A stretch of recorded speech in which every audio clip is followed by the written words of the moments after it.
Hey, everybody out there, you're tuned in to 91.8 The Fan. You're in my corner, and I have a very special guest in the corner. Would you like to unveil your identity to the masses? Sure. This is Cassandra Lee, voice actress extraordinaire. How's everybody doing? We're doing good, and I hope you're doing good. Yeah, I'm great. You're probably having better weather than over here in Vegas. It is like a weird mixture between cold and then hot wind. It makes no sense. Oh my gosh. Actually, today is one of those rare days in LA where it's raining. So it feels a little bit like the East Coast right now. Well, that actually at the same time must be kind of nice, as long as it's not too cold. Yeah, yeah. If it gets below 60 here, people are like, oh, it's so cold. But I actually come from the East Coast, from New England, so I'm used to like 20-degree winters. So I'm like, this is nothing. I see everybody here in Vegas is like that, especially because it's the desert, so it gets like 120 in the summer. Oh And as yeah. soon as it gets like below 70, everybody's like, "It's so cold." Oh my God. Yeah. And it's funny, my mom always makes fun of me because I don't break out like, the jeans or the sweater or anything until it gets like 30s. And she's like, "God, you look so ridiculous. You're in your shorts and everybody's bundled up." And I'm like, Mom, it's 65 degrees outside." Yeah. See, like in LA, when it's 60, people are wearing like a coat, a sweater, a hat, Uggs. It's kind of ridiculous. But hey, Uggs. Why? yeah. Why did Yeah. people invent Uggs? I will never understand. Really? Uggs? Okay, I gotta defend Uggs Okay. because when it's freezing, there's no way I'm like going outside in like heels or like flats that expose your foot. Uggs are so warm and they feel like you're wearing house slippers like on the street. So I will always wear Uggs. Well, see, Sorry. my new favorite shoe is like it's like a tennis shoe wedge. Uh-huh. And when I wear those, I can still be comfy and I can still kind of get the height of a heel, but I'm Hmm. not necessarily like tripping over myself or if it's raining, getting my feet wet or anything like that. So it's Yeah, really I back comfortable. it. I back it. I back any shoes that are comfy. I can't wear like stilettos for too long. I could wear them for like an hour and then I'm like, oh, I'm done. I've gotten so used to them now because when I go to conventions, I always wear like heels, and Huh? so I'll wear them from way in the morning to way at night. So by the end of the day, I'm like, I shouldn't have done that, but I do it the next day anyway. You gotta get some Dr. Scholl's in there. That is a good idea. I should invest Yeah, in those one day. totally. So since we're getting into our girl talk, let's Okay. go back in time a little bit, like sleepover in time, maybe like fifth grade. I don't know. Okay. Depends when your acting bug was bit there. But what got you into acting? Was it when you were a little girl? Yes. Okay. When I was really, really little, we're talking like 2 or 3 years old, there was this commercial for all laundry detergent. And there was this little girl that would like go up to the washer and dryer and she would like point out the ALL on the little all detergent. And I would be like, Mom, I want to be that little girl. I want to be in that commercial. So that basically went on forever. Um, and then when I was like 8, there were auditions for Oklahoma, the musical, in my community. And I like begged my parents to let me audition. And they were basically like, sure, but don't be upset if you don't get it. It's okay if you don't get in. I'd never done anything before. I never sang. I auditioned and I totally got a part. And they were like, wow, our daughter can actually like sing and dance. And I was like, I told you guys. So I just started doing community theater like through elementary school and middle school. And then when I was like about 13, my mom took me into New York to meet with some agents and to take acting lessons there. And that's kind of how I started professionally.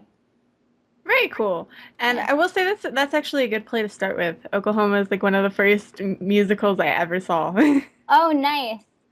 Yeah, I did like all like the classic musicals like growing up. So, I love show tunes. I can bust them out. I won't do it right now though. But, if karaoke is going on, I could definitely hold my own with the show tunes. So you have to be a hit at conventions when they have the karaoke panel. Oh, I actually haven't done one, but I'm totally down for it. I will. Well, so after all that, how did you land, some of your first gigs? Well, I started acting in like commercials and doing like radio voiceovers and stuff like that.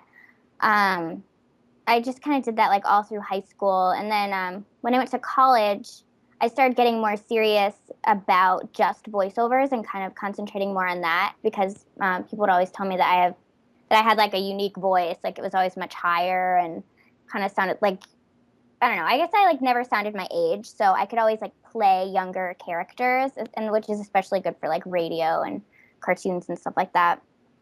So I don't know. It just kind of happened. Um, like I don't know. I've been auditioning for years in New York, just doing like under the radar, like commercials and things, and then in college and afterwards, I just started doing more like anime and cartoons, and just kind of like built up from there. Well, you're actually not in New York anymore. You said you were in LA, correct? Yes, I moved to LA 2 years ago. And what made you make that big move? Well, as an actor, you really have like two places where you can live in the US, I think anyway. Like the big markets are New York and LA. And I grew up right outside of New York City in Connecticut, and I went to school there. I lived there afterwards, and I'd basically been on the East Coast for my whole life. And I was like, I want to try living somewhere else. If I don't try it, I'm going to regret it. And the only other place I could go and still get steady acting work was LA. So I came out here and I was like, oh, I'm just going to come out for a couple months just to say that I did it. Then I came out and I just started getting a lot of work out here, and the weather's really awesome out here. So I decided to stay. I did not plan on staying, and I've been here for 2 years now. And you're closer to Disneyland. I mean, Yes, I mean, come on, that's the big plus here. I know. So it sounds like you didn't really have a hard time adjusting at all. Well, I mean, I make it sound really easy, but for the first couple months, I definitely missed New York a lot. Like moving to LA was a huge culture shock for me. It's just very different, like from the way people talk to how you get around. Like nobody uses public transportation here. You're in your car all the time. Even the business is different. So I definitely spent the first like maybe year and a half, like kind of like brooding and like missing New York. But now that I know more people and I know more, I like know my way around better, I like it better. Well, LA is the only place where you can hear about something like Carmageddon happening. Oh my gosh, and Carmageddon didn't even happen. I heard that everywhere on the internet. That was like the big thing. Yeah. Everybody stayed off the road. Like I didn't even stay in LA. I went up to Santa Barbara because Incubus was playing a show up there. And I was like, ooh, perfect excuse to get out of LA and avoid Carmageddon. So I went up to Santa Barbara. I stayed there overnight, saw Incubus. It was awesome. I come back during what is supposed to be like the height of Carmageddon on Sunday. There is nobody on the road. Like no one. I could have done like a burnout or like in the middle of the 101 and nobody would have noticed because nobody was there. Well, that's one plus. You scare people off the road and it works. Yeah, exactly. But now, in terms of voiceover, Uh, especially for anime in LA in comparison to New York, I hear that in New York it's actually getting harder to find anime jobs. So is it getting yeah. easier and is it easier in LA in comparison? Well, there are more production companies in LA that do anime. Um, and in New York, like they're for kids, they were like doing a lot of shows, but then they kind of like um, they just kind of like pared down the number of shows that they were doing, and that was really the only anime company that I was working for there. But in LA, you just have more options. Like there are more people that work on it. So yeah, there's definitely more work here, and I've heard that there's a lot in Texas, although I have not been there yet to work on anything. Ah, yes, you have Funimation and I Yeah. believe the Sentai and Seraphim and all those Hmm. wonderful places. And so, yeah, a lot of the voice actors we do talk to are actually from Texas. And it's funny because when you think about being a star, you don't necessarily think about, Texas with the cowboy hats and all that other stuff. Yeah, no, they've got a good industry down there. A lot of people start off in Texas and then move to LA, like for anime stuff, and for like I think like Selena Gomez is from Texas, or like Demi Lovato is from Texas. So I think they have like a nice little industry going on down there too. Definitely. Yeah. And now for the fans out there, because I have a few people already PMing me in our live chat and making sure that I ask. I didn't Oh, forget. But you actually are part of a series that literally came out, I believe it was either today or yesterday. yesterday, Yes. Madoka Magica. Yes, and it's funny, actually, me and my producer were having a conversation beforehand. We were like, is it a cat? Is it a rabbit? It's a cabbit. I don't know. Oh, he's a cat-like creature. So we can't call him a Cabot. Aw. Sure. But how was the experience being something that is so cute and fluffy yet so kind So evil. yeah, so evil? Yeah. Geez, it was hard, honestly, because Cube is not supposed to really have a lot of emotion when he talks. But I'm looking at this little character on the screen that looks so adorable, and you just like want to put like all sorts of inflections on his words and things like that. So that was a little bit challenging, just kind of like finding his tone and finding his voice. But I don't know. At the end, it was kind of like I I love all my characters, but at the end, I was just kind of like, Cube, really? I love that. So you were kind of getting drawn into the story by being the character then. Yeah, yeah. And now you didn't find it fun to be a little bit evil, or did you think you were too evil? Well, Cube is like a different kind of evil. Like I've played evil characters before. Like I played Bell on Yu-Gi-Oh, and that's just like straight up like I was an evil toy. But Cube is like evil in a different way. He's just very like he's kind of almost innocent about it. Like what? Like I without like trying to give away too much for people who haven't seen it yet. I mean, he does kind of like lay it all out for people. And he's like, this is what's going to happen. He just kind of like puts a nice little PR spin on it. So people kind of like, so the girls like go along with it. I guess a good comparison, if I could remember his name from The Matrix, the guy who gives you the pill, Morpheus. If he was evil, I guess would be kind of a good comparison because he knows everything that's going on, and he's like, here's option A, here's option B. Actually, that's funny that you brought up The Matrix because somebody just sent me a YouTube video that's a mashup of, I think, I think it's The Matrix and Madoka. Before I like talk too much about it, let me make sure that that's what it was. I don't know. It was like this great mashup of that, and I think it was The Matrix, and it was like, whoa. Well, the fan base for this show is pretty big, so I'm sure you'll see a lot of stuff like that begin to pop up across the interwebs. Yeah, I'm looking forward to it. Especially because they marketed the show, at least I know both the Japanese and the English company did. They marketed the show in it's just a schoolgirl show. Everything is nice and happy. Yeah. Oh, okay. So I found this YouTube video. It's not The Matrix. It's Inception. That's close. That's close enough for me. I did the Close same enough. thing. Yeah. But I think with that, we'll take a short break here on 91.8 The Fan. Don't worry, when we get back, I'm sure we won't be witches. We'll have to see. So keep it tuned to your favorite station where we play everything you want and nothing you don't. This is a public service announcement. It has recently come to our attention that not wearing shirts causes Sasnat cancer, double herpes, and super diabetes. To prevent these made-up illnesses, 918 The Fan is distributing protective clothing specifically designed to protect you from hazardous materials through a patented process that we won't explain because you'll probably just be too stupid to understand this totally not fake or made-up science. To get your protective garments, simply head over to 918thefan.com and click on the apparel button under store. Remember, only 918 The Fan's protective shirts are 100% effective in protecting you from the radiation given off by death crystals and dysentery lasers. Don't settle for cheap imitations. It could cost you your life. Hey, everybody out there, you're tuned in to 91.8 The Fan, and just so you know, I'm not a witch. I'm still me. She hasn't made a wish yet, so we haven't even gone that far. I don't know, I really want to go to Disneyland again. Oh, that's a good one. I can grant that right now. But as you can tell, my special guest is still here. You're obviously alive, which is always a good thing. Hello. I'm And here. now we were kind of talking a little bit behind the scenes about any projects that you're working on that you can talk about, any projects that are coming out that you want the listeners to know about. Yes.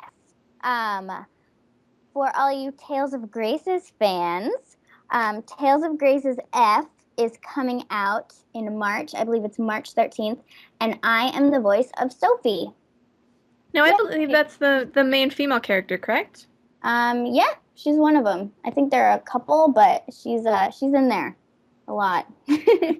Now, I know this is very exciting for Tales of fans in general because the last Tales of game that we got in the US was, I believe, Tales of Vesperia, which I think was like 4 years ago or something, so 4 or Oh, 5 years ago. So, well, uh, actually, Tales of the Abyss is out yesterday. Oh yeah, the 3DS version. Yeah, for Yes. Nintendo 3DS. So you guys have that. That's true. We just haven't been getting the new ones lately, so hopefully Yeah. Tales of Grace does really well and we keep getting Tales of games. Yeah. But I actually have this one on pre-order, so I'm very excited for this. Nice. Can you tell us anything about your character or the story or anything? Okay. Well, it basically revolves around the idea of friendship.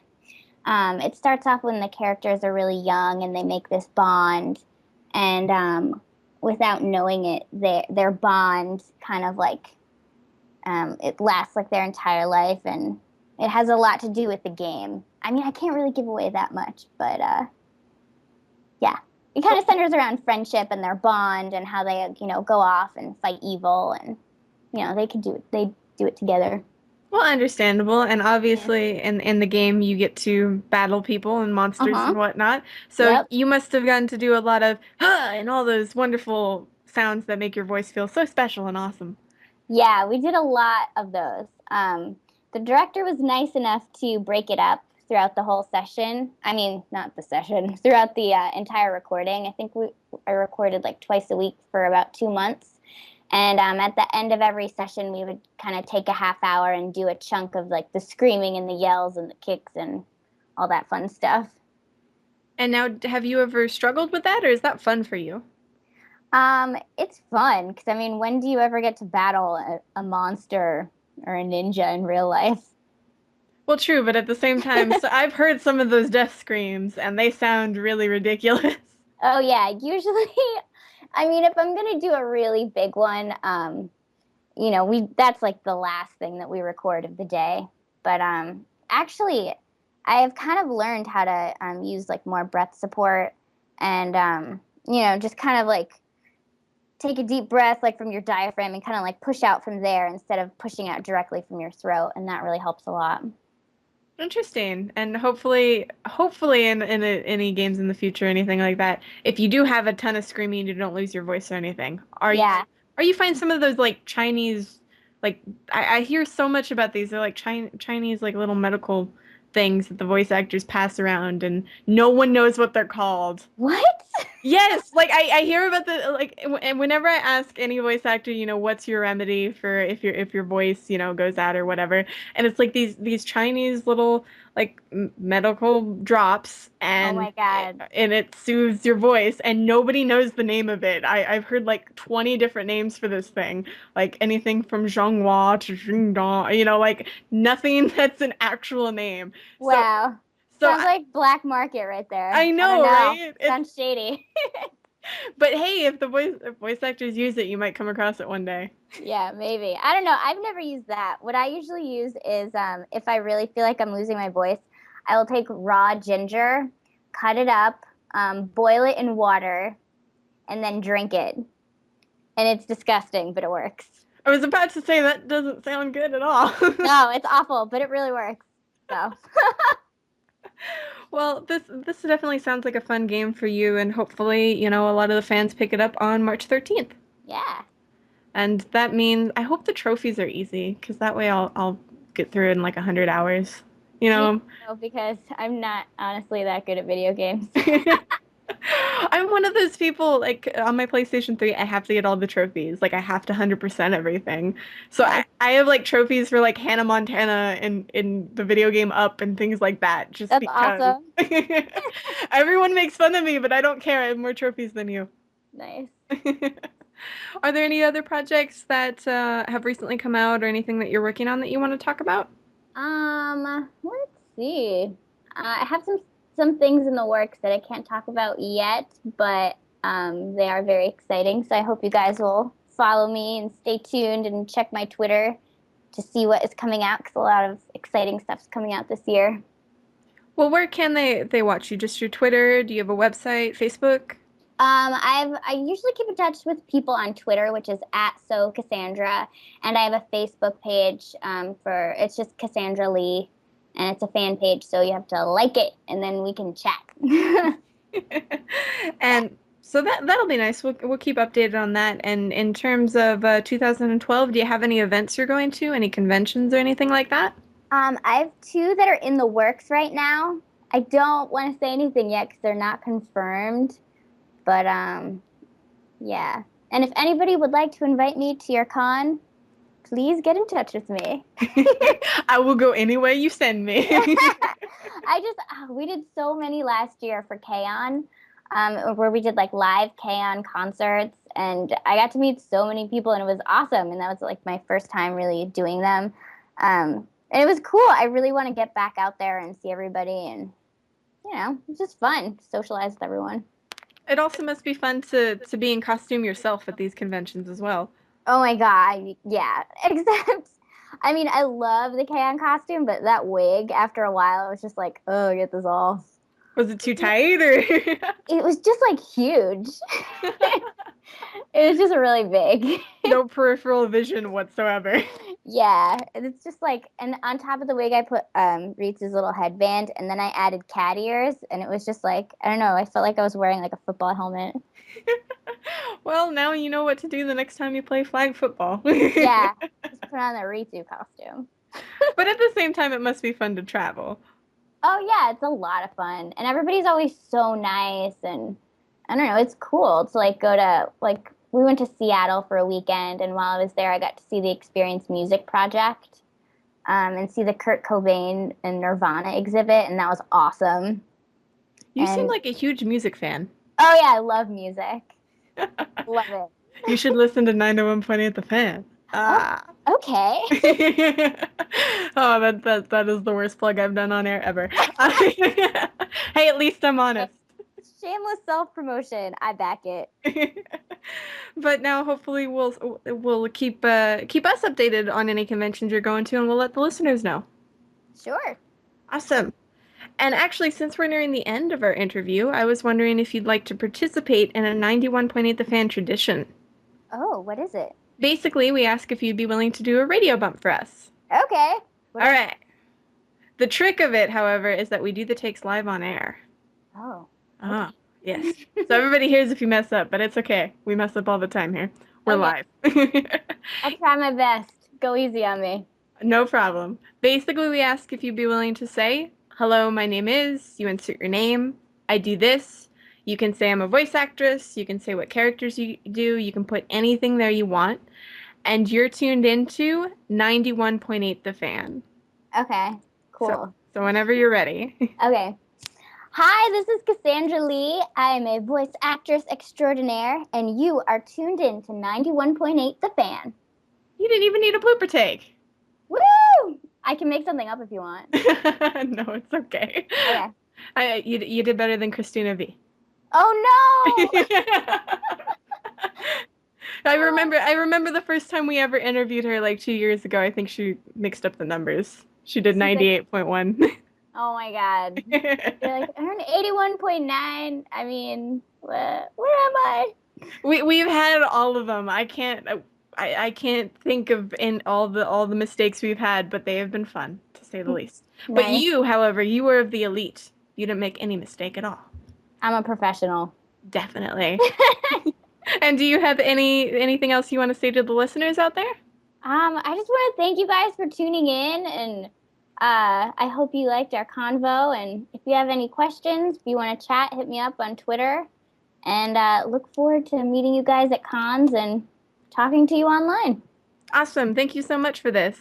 No problem. Thank you. And for the listeners out there who missed any of this interview, don't fret. It'll be up on the website within the next few days, so keep your eyes peeled to 918thefan.com and keep your ears tuned to 91.8 The Fan. Everything you want and nothing you don't. We're going to go talk about shoes now.